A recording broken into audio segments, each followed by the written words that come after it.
Introduction. So I'm Juan. I'm a trauma therapist, and I've been working with Dara for many years, and under the BluePaz for a few. I am a part of a team. Kristi and I are working with Gilbert Fire and PD. My personal kind of background is I came into the clinical world wanting to work with trauma. And so I've throughout my career just kind of sought out working with trauma and helping people that needed to heal from that whatever trauma they may have. And in that work and my crisis background and my own personal stuff, I've just found that working with first responders fits very well with what I do. And I've been lucky enough to have the opportunity to do that for years now and work with many, many first responders over the years.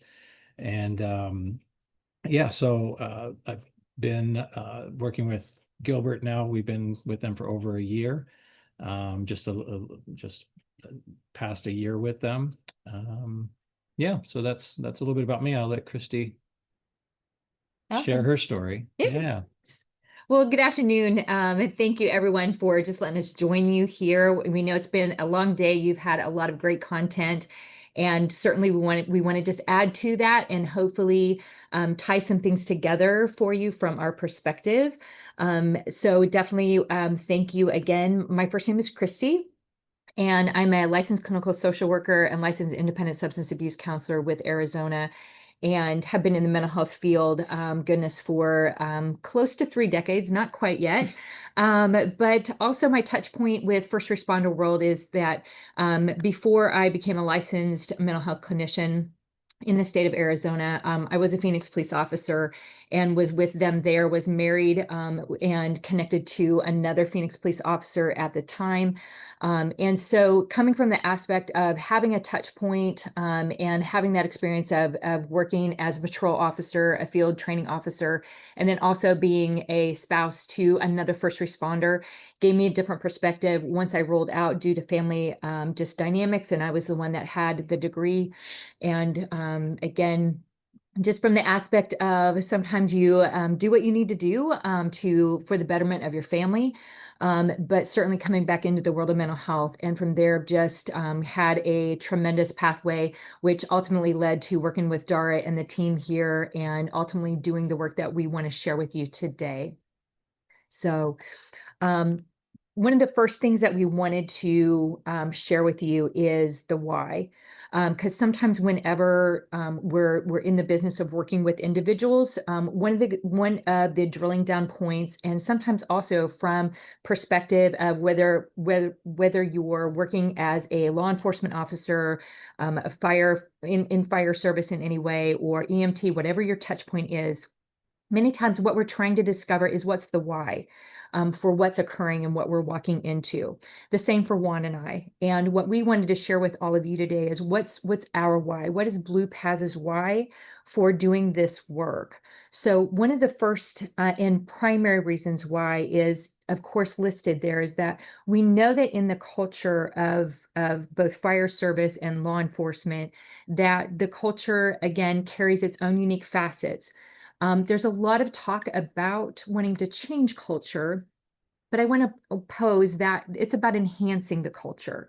That again, when we can lower the barrier for first responders to have access to immediate, confidential, and trusted mental health support from folks like Juan and I that are embedded in, that have built a relationship with, that again, there may be an ease of again having there be work that can occur and a touch point to prevent some chronic and ongoing long-term issues whenever we can get face forward and have some touch points a little sooner with folks.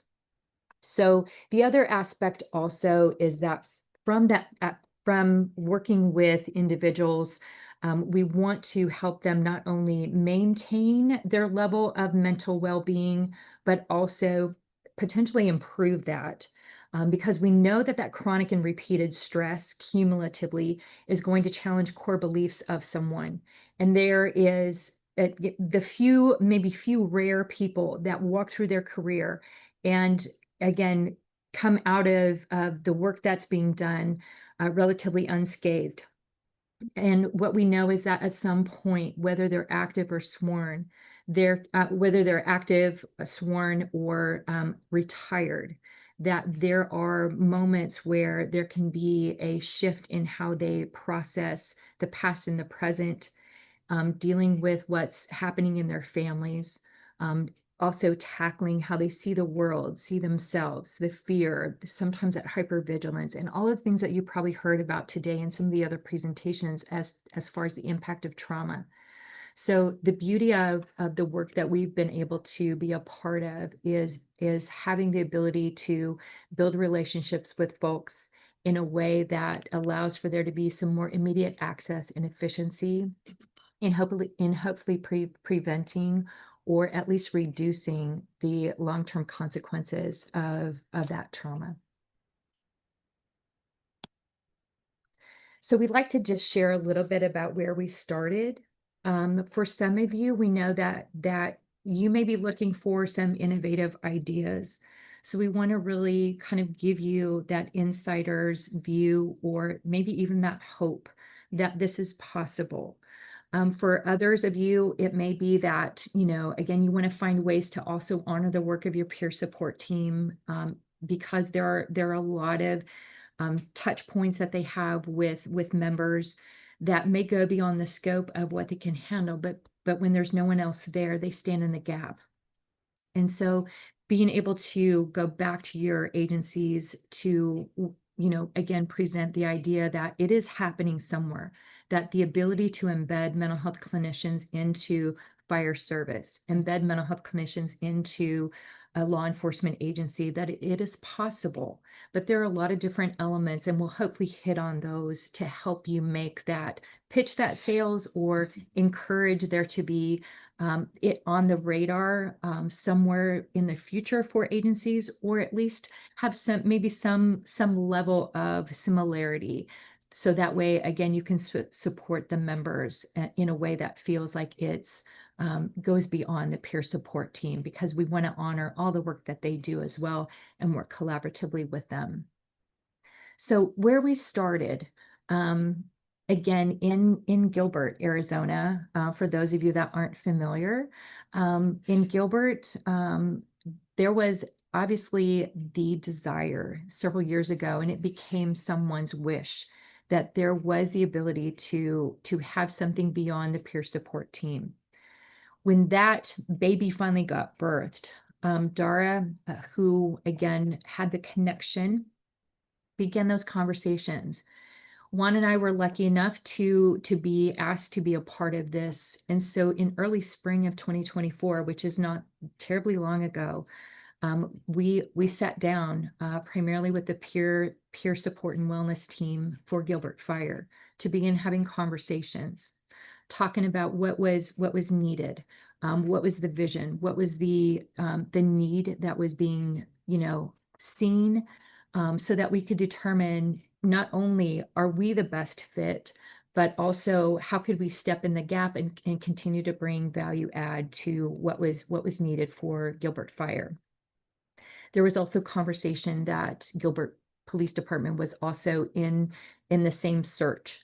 So early in that spring of 2024, began those conversations and meetings. So again, relationship building started early on in this process. And for those of you that are considering, or potentially having the thought that could we make this a reality, the relational connection with the mental health team not only gives you that ability to kind of vet out and to kind of get a feel for the personalities, the styles, because that's one of the things that we'll kind of talk about is what is it, how do you help build this in a good way so that way it is effective and successful. In July of last year, July of 2024, we were onboarded and launched and started with Gilbert Fire. And how we began that was the knowledge that we were outsiders coming in, that it didn't matter our touch point, our experience, that all that needed to be put to the side. We shared with individuals so that way they could know who we were. but in many ways, knowing that it was about building a relational connection so that people came to know us as individuals that wanted to support, not to intrude, or again, be what some folks considered those common mental health clinician personalities and styles. So early on, again, and Juan will speak to this in a little bit with what we did, how we built those relationships. He'll share that. But from July until honestly this July, August, it was a lot of relationship building, going to different stations, spending time doing, again, having conversations just on a personal basis with a lot of individuals. In January of 2025, we onboarded with Gilbert Police Department and began the same process. So for those of you that, again, are considering, and again, we want to just tell you that it is possible. Again, there are different factors, but it is a process. And so in many ways, having that administrative and executive team support that will want to see numbers and outcomes, but also realize that those might not come right out of the gate, that's going to take some time because, again, onboarding and bringing in outsiders into a dynamic and thriving culture can sometimes have some challenges to it. Yeah, I don't think we can really put into words how important it was for those in the background with Gilbert Fire and Gilbert PD, those that like had this idea, how much work they put in, months and years of really expressing their desire for this and making it happen. So we got to be the lucky clinicians to come in, but there was a ton of work before that to make it happen. So it really has to go, up the chains of command and get approved, and all those things have to happen. So, and I know, Dara had a huge hand in that as well. So once we finally were onboarded, and again, as contractors, we're not Gilbert employees or town employees, we're contracted through BluePaz. So onboarded in with Gilbert, we really focus on as Kristi mentioned, the introductions, like who are we, what, who are these strangers coming into the fire station? So going in with the peer, or sorry, with the wellness team, and having them introduce us to essentially every crew that we could sit with in the stations, having those introductions ongoing consistently. So then people start recognizing like we're there to help them. We're not what we're not trying to do and what we are trying to do. And we were focused on what we are trying to do, which is support, provide resources, all the things that we can offer. So the introductions was the first piece. So with Fire, since we started with Fire first, that we went again into every station. Which we tried to go to functions, everything that we could do to make ourselves known as a part of their toolbox for resources, basically.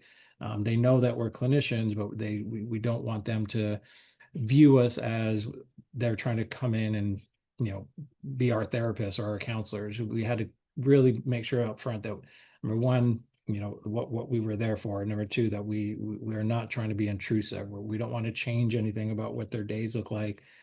We don't need anything from them specifically. We just are there for their benefit. So that was the first step, is that introduction as to who we are, what we're doing. Along with that, after those rounds, and that took weeks of coordinating our schedules and getting into all the different stations and, A shift, B shift, C shifts, and trying to meet as many crews as we could. Then the kind of introductions faded away, and then Kristi and I were essentially kind of let loose into the fire department, right? So we had our badge. We could go into the stations. We could go into the training facilities. We can go into resource areas, and just introduce ourselves one-on-one, sit with people, and that's where ride-alongs began. So coordinating with the captains, that was the biggest piece that we took away from all those introductions, is if the captains are essentially cool with us, then it makes our jobs a lot easier to help. So coordinating with captains, starting to get to know them on a more of a one-on-one basis, getting their approval to come in and do ride-alongs and just be at table talks, be at dinners, be at shift change, go on ride-alongs, do as many things as we could, spending the entire day with fire. So we did that for, again, weeks, and building those relationships. That's all. I mean, that's as Kristi said, this year has been essentially building relationships. Now, within building those relationships, and we'll talk about this later, tons of successes, tons of things that we were able to do, help in different ways, create connections, provide resources. We're doing that while we're building relationships. Um, we were a part of, or we would attend events, retirement events, things that we really wanted to be a part of. It wasn't like, anything that was we were pressured to do. We genuinely wanted to be there for all of those events that we could make it to, so that we could really get to know fire on like the most intimate level we could as a clinician, like knowing all the ins and outs, hearing all the different personalities, understanding every station and every crew, and and their nuances, so that we could really be helpful when the time came for us to be helpful. So it was like a labor of love, so to speak. And we were lucky enough in our careers. We both were in a position where we wanted this. We wanted something more than just sitting in an office, which we love doing our sessions, but it is nice to have this project and be a part of it. And touching on briefly through these introductions, Kristi has a sworn background, and I am a civilian, right? So there's a little bit of a different view of a civilian coming in versus someone who has the experience. I personally, I maintain my respect for first responders. I don't try to pretend like I know what it's like to be a first responder.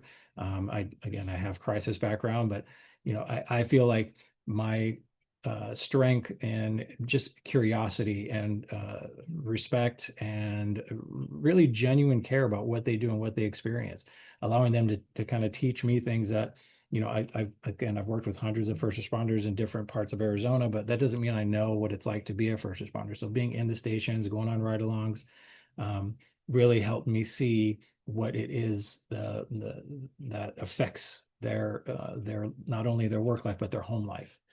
And then adding PD in January, kind of the same concept. We were going to briefings, we were doing ride-alongs, we were being introduced to as many crew or as many teams as we could, and again, building those relationships. So when we're walking around, we're currently at Central Station right now in Gilbert.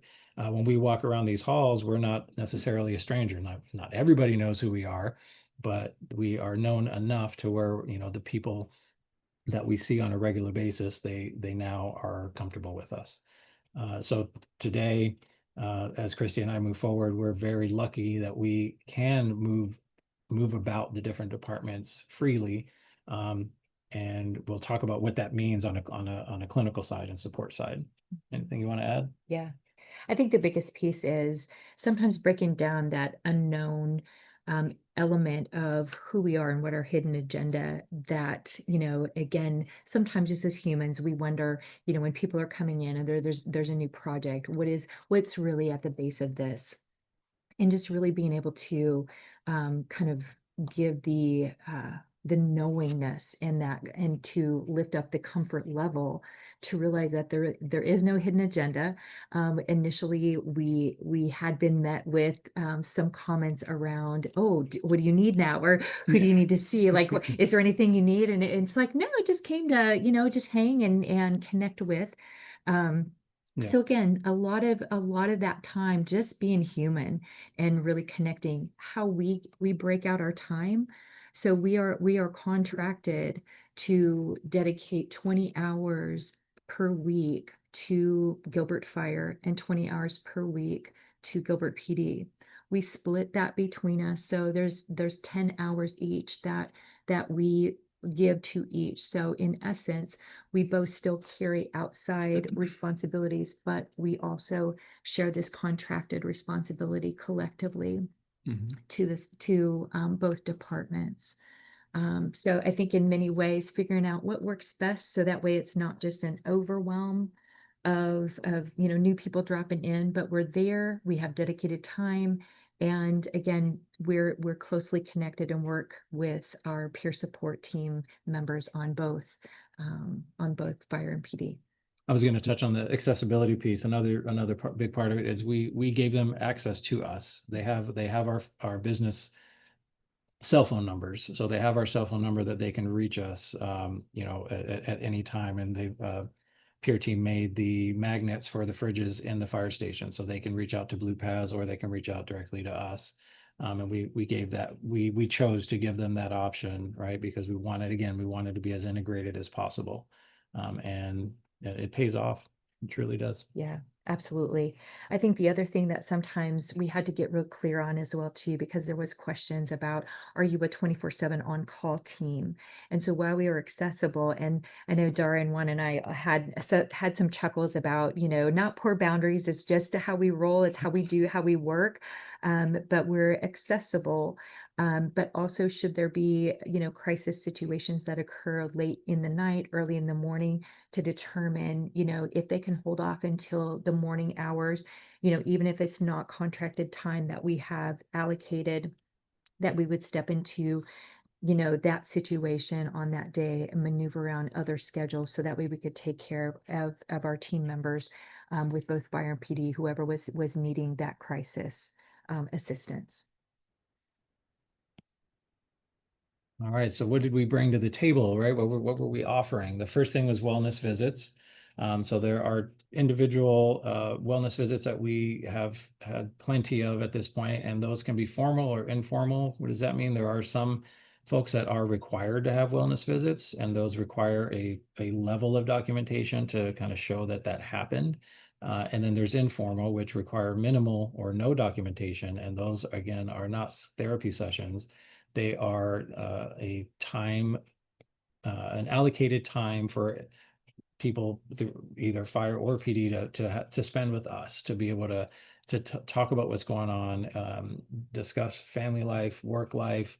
We have the 8 dimensions of wellness that we can touch on, and just be able to be a resource for them, and not a therapist, but someone that's again an outsider, a third party, so they have a bit more confidentiality, a bit more safety, and knowing that they can share things about maybe someone in the station.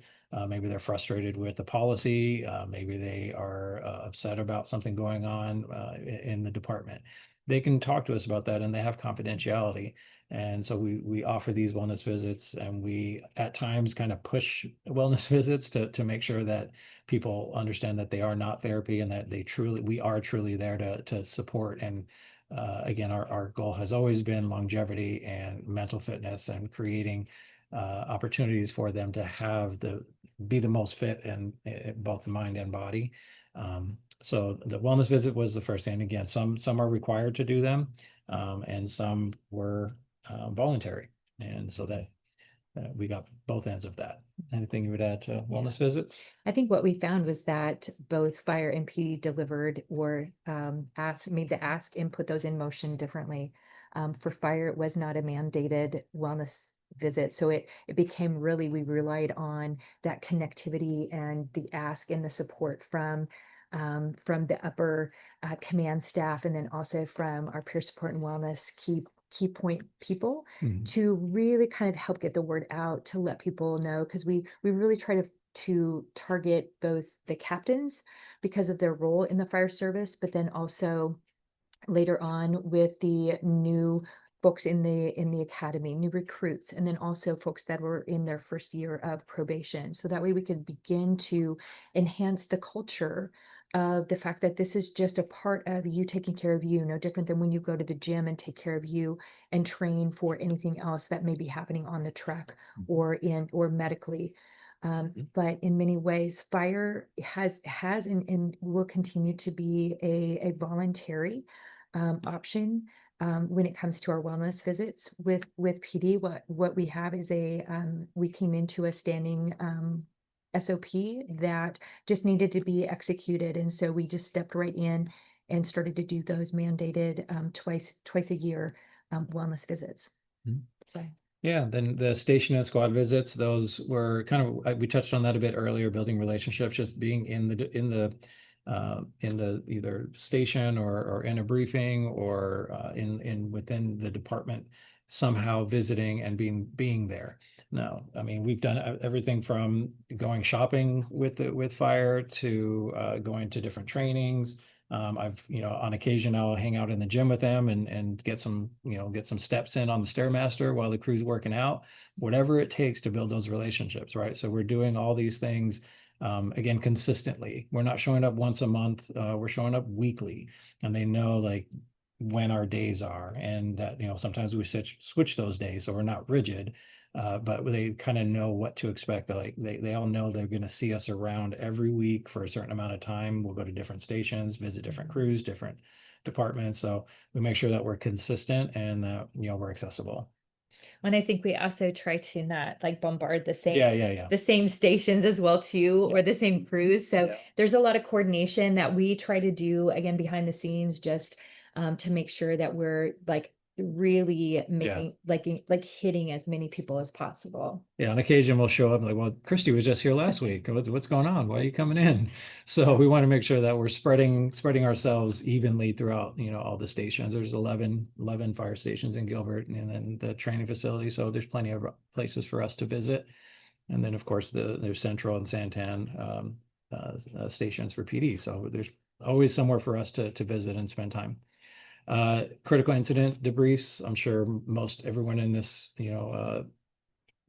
meeting knows what that is. So we kind of step in as the kind of go-to for that with Gilbert. And that really enhances it, I think, because they know us, right? We're not a stranger coming in to facilitate that. They know who we are.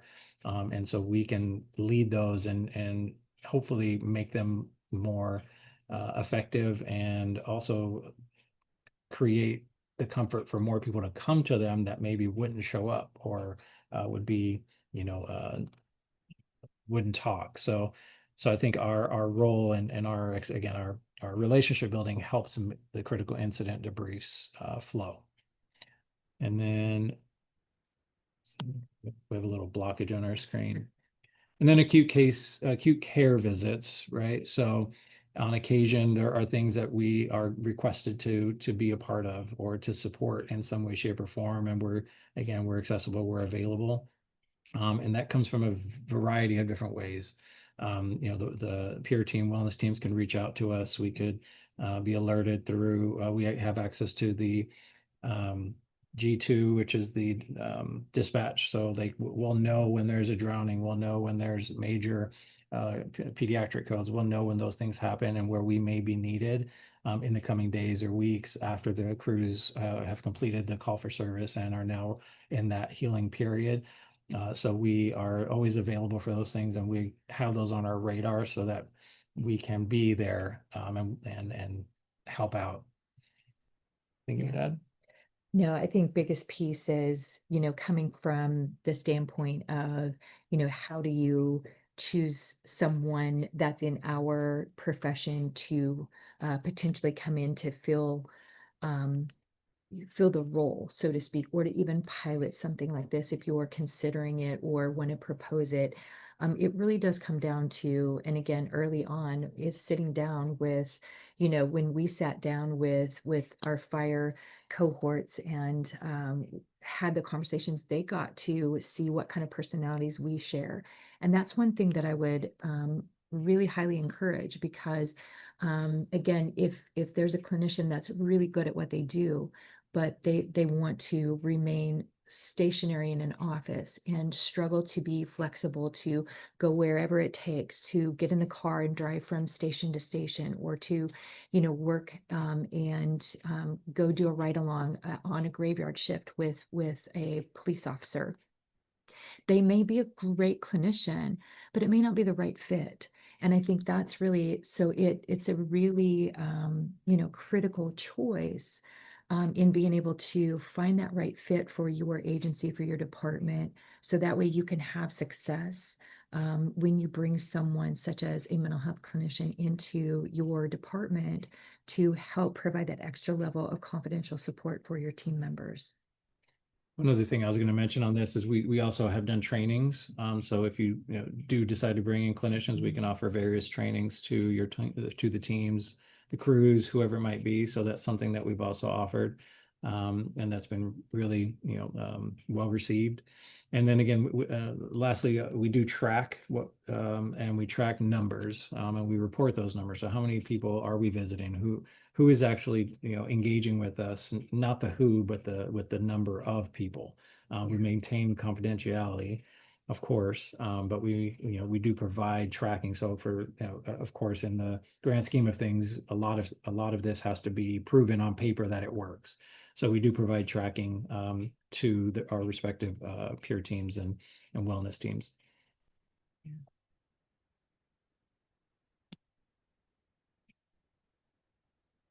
So I'm assuming I've been able to watch throughout the day, and we've heard a lot about trauma, PTS and PTG. At least one speaker I was able to see talked about PTG, post traumatic growth. So our point for bringing this up is that again, as a clinician, you might be really good clinician in a therapeutic clinical setting, coming into embedding into an agency. We made sure that we brought a post-traumatic growth mindset as clinicians in. So what does that mean, right? So we're not looking to come in, diagnose and treat.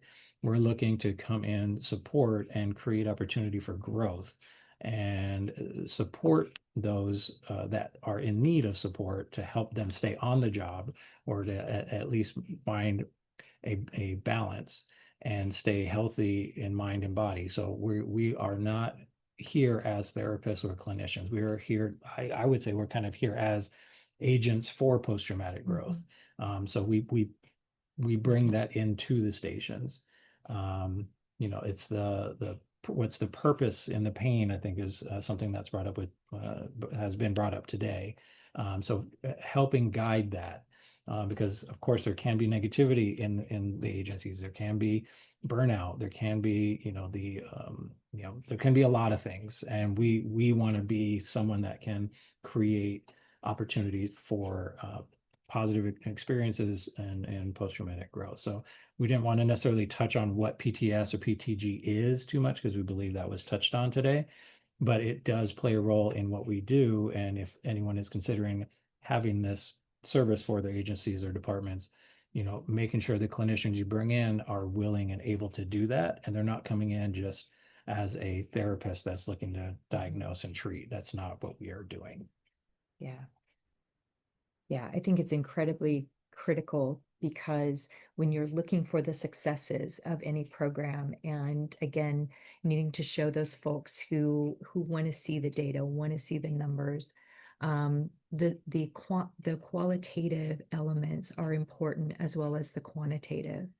And I think in many ways, the qualitative feedback has been so invaluable for us because sometimes you may think, and again, those of you that are here, right, as first responders, we think we're doing a great job. We think we're hitting the mark, but again, until we get feedback, we're just not sure if we are, and we're really operating off of an assumption. So again, the successes that we found, and we'll share a few of our comments that were given in response to the ask of can we have some feedback or get some, again, folks to give some input. We'll share that with you in a couple of slides, but we really felt like our successes were just that with what we've talked about this year of growth and foundational building with relationships. Have laid the foundation for there to be not just in this latter part of the year, but fairly early on, it started to happen where we had outreaches from captains, outreaches from folks, other peer members, but team members within fire, because where we started for the first 6 months to ask for that support from us, to request and say, hey, I need to just chat with you. Can I talk with you? And when we talk with folks, they always have an option. We can either go into a private office at the station if we're there. We can meet them outside of the station in another location. We both work in private practice, so that office or various different office locations are also offered as options. So that way we can keep things as private and confidential as that team member wants them to be. Mhm. But I think that was really when we first started to get that, outreach happening, and that would come directly to us via cell phone text messages and not always through our peer support team members. That for us felt like it was a huge win. Yeah. Um, Yeah, I agree. yeah. So those and just to, the other portion of this is just the connections that we made and found with a lot of the sergeants here in the police department, and then also with our captains in the fire department. Those are just invaluable relationships, not from a standpoint of, wow, we know we need to build these, but truly from person to person, like true, like just valued relationships. And so that genuine request of just, hey, we need your help, felt like it was coming from someone that, we had great respect for, and vice versa. Mhm. And so those resource requests, when those would come in, however quickly we could get them, and typically we like to turn things around very, very quickly, because we know that window of opportunity shuts very quickly if we don't execute on the ask. Mhm. And then just honestly having open conversations, sitting around the tables, in like when we would do ride-alongs in the as we rode in the fire truck, and joking around, and having trainings, so that way it became less about, oh, the clinicians or the counselors are here, but more about, oh gosh, Juan and Kristi are, they're here to support, and they just want to be connected with us. And so that felt like huge successes. Yeah. Yeah, we have, we have senses of humor. We understand the dark jokes that go on in the truck or in the station or wherever it might be, or within the crews. We get that. We have, families and stuff we can talk about too. So Right. the success is a part of that too. And I think I don't know if we've touched on it yet, but we also can offer, so we have made ourselves available to provide resources to the family members of our first responders that we're working with. Again, we're not offering therapy. We're not here to market ourselves as counselors, right? And we have a caseload. We don't necessarily need more people on our caseloads, but we do want to offer support resources and give them that option to speak with us about their daughter, their son, their wives, their family, sister-in-laws, whoever it might be. They can come to us and we can kind of guide them as to what may be available to them. And so that's something, again, building relationships, not just with the first responder, but their network as well. What's going to help this person if they're worried about their spouse or their mom or dad at home, then that's going to affect their work as well. So we can provide some level of support in that respect. Um, so yeah. So again, we just want to say that definitely, this is absolutely possible. And also, having that right fit is extremely important. Mhm. We wanted to share with you not only just those successes, but also what we've learned. So that way, again, should this be something that, you find of value, and or you want to consider and birth this in your department, we wanted to share some of the things as outsiders coming in that are things to consider, to take into, again, account. So starting kind of on that top row on the far left side, whatever is happening within your departments, right? The politics, the happenings prior to arrival, and, kind of that trust level that's going on within that department. That's going to play into, different layers of people's willingness and openness, but also kind of their, um, Their view their, of us. their view, right? Right. So Yeah, we're being brought in, by, the higher ups, the chain of command, right. they're working, and that can affect how they utilize us, and those that want to open up to us and those that don't because of the politics or the lack of trust or whatever it might be for that particular person, right? So that does play a role. Yeah, Yeah, I mean, we knew it wasn't going to be necessarily open arms. Yes, come help right. us. And so we knew that. And I think Kristi mentioned the thick skin earlier.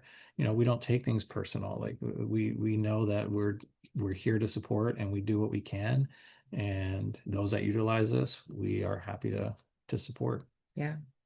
And I think the biggest piece too is what's also helpful. We had just great, key support people that we were working with, both with Gilbert Fire and Gilbert PD, with their peer wellness team in both agencies. Mhm. They did not share what was occurring within the department. We came to know that. Mhm. And so again, it's not that that dirty laundry needs to be aired out, but again, just knowing as you're planning and building, or if this is something that you're looking to enhance, your culture as well too, that it's going to play into it. And again, just to be really choosy as far as what you share, what you don't share, because I found that it was incredibly helpful not to know, but to come Yeah. to know it Yeah. by coming to be connected with everyone within the department as much as possible. Yeah, as you know, on the clinician side, you don't want to come into anything with the bias, right? So Right. we come in and we learn as we go, and move through the department. And as a year in with fire, and the 6 or 8 months or whatever it's been with PD, we're just now scraping the surface of like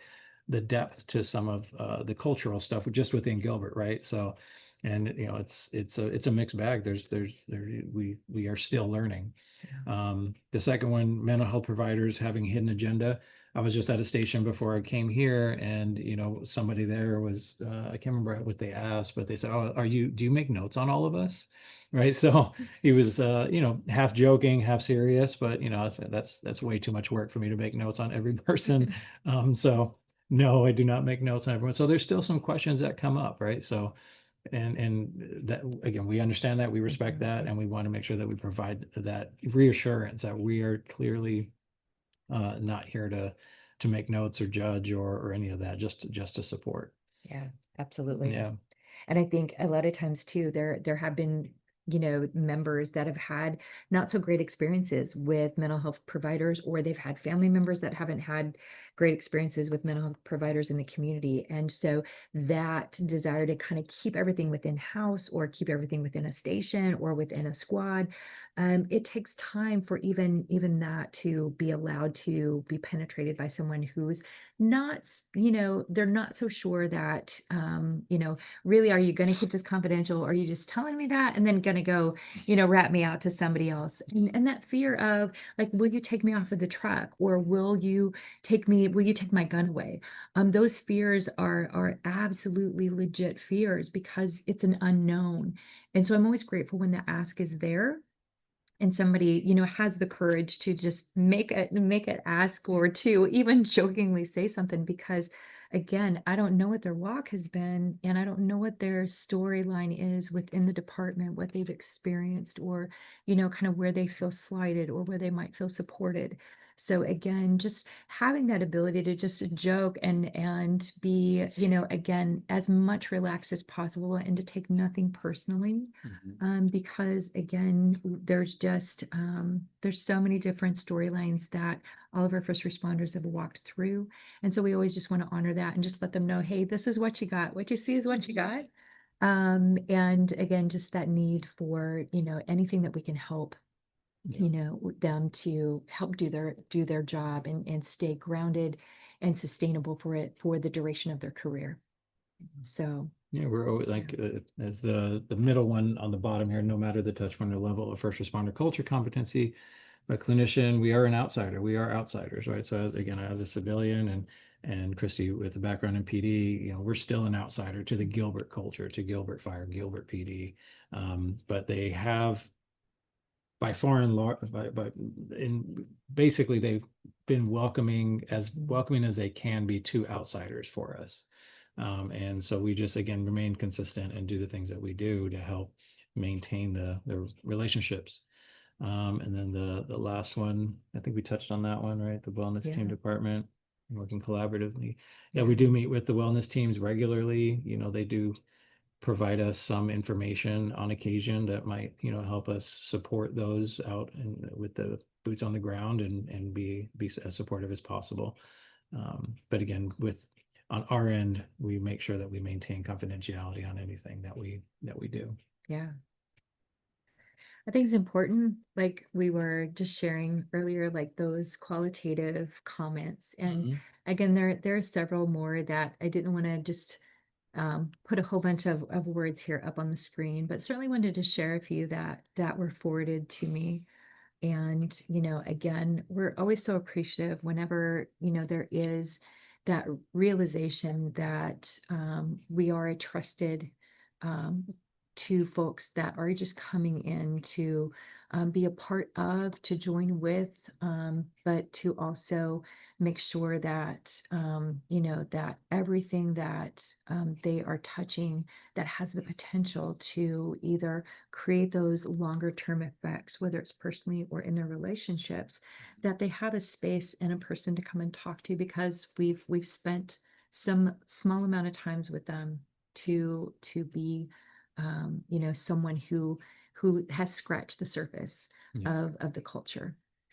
Yeah, these opportunities for us to help happen in the kind of unlikely situations, right? We might just be standing or hanging out somewhere with the crew, and then one of them might kind of secretly ask us, "Hey, can you help me with this?" Right? So again, just being there is helping. So it's not always the text. It's not always the formal referral. Sometimes it's almost like a secret note passed from one of them to us, and like, "Hey, I need some help here." And so building those relationships has created that opportunity. And we're obviously we are very, very thankful and appreciative when that does happen. Yeah. Oop, let me just get us here.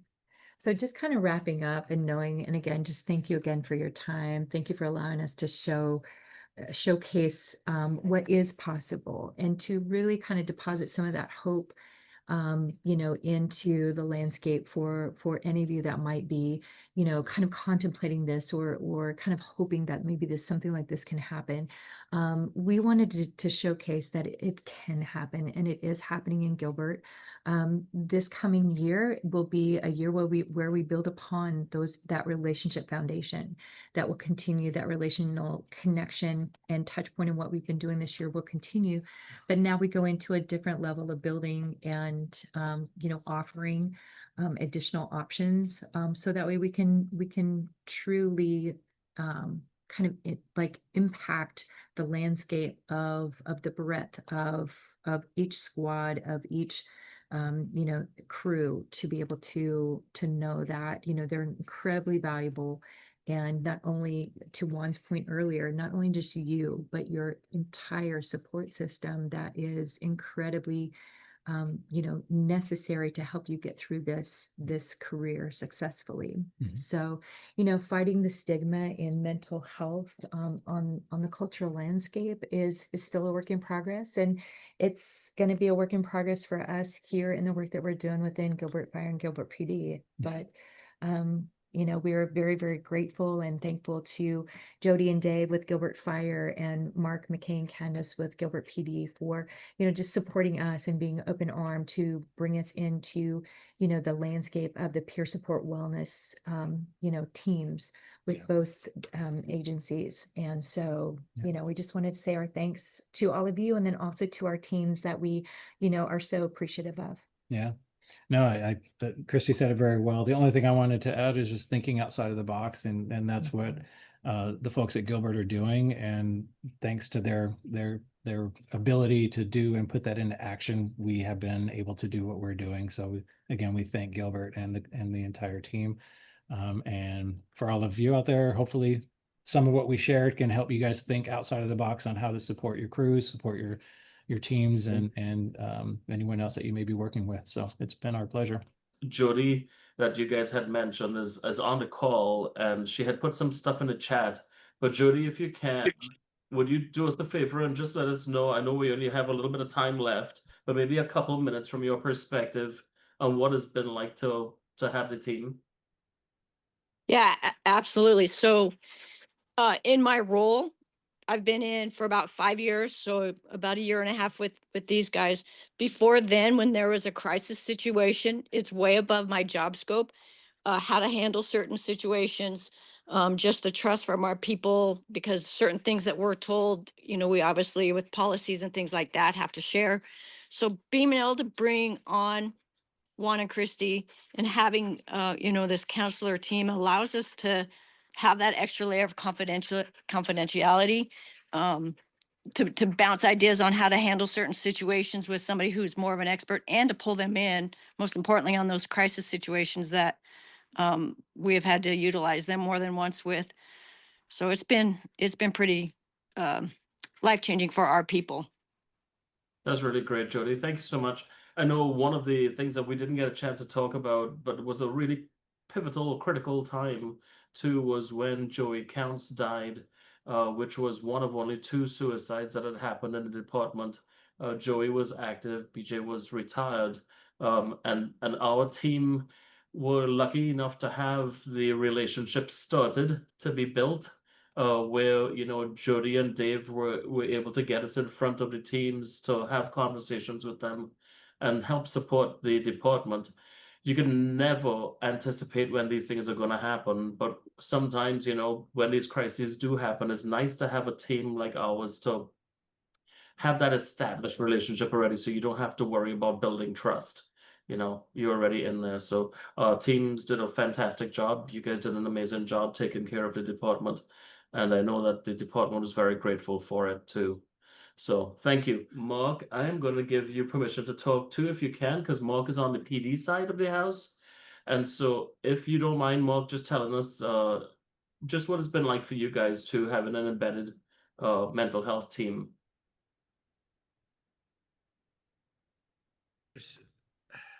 Our management throughout the town want numbers to support what they're doing, and Juan and Kristi provide that.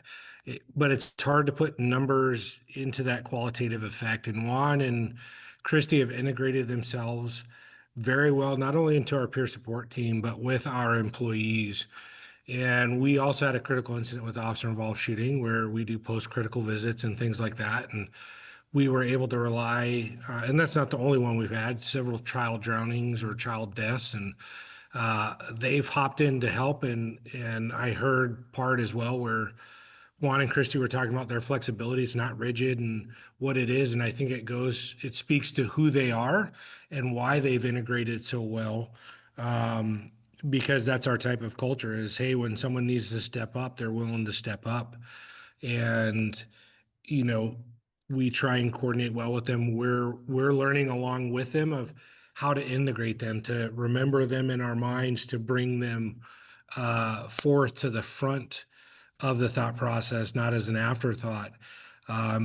It bodes well for us that we have a space for them in our area as well. So we have a lot of good contact with them, and a shorter time than fire, but I know Juan and Kristi are chomping at the bit too to find more things to integrate themselves, to interact with our employees, and that desire is amazing. I think that's what makes us successful. As Juan and Kristi were talking about earlier, they're not coming in as clinicians and let me do a therapy appointment with you. So I don't know if that really answered the question, but I think it does, man. Thank you. I think it does because as you were describing this thing, Mark, I was thinking you don't keep border collies in a kennel. You give them a pasture to run in and let them do what their job is. And you're right, man. They are chomping at the bit and they love to work and they love what they do. And so I appreciate that. I think that you had a very strong visualization in my brain when you were talking. we're very blessed to have them. So thank you very much.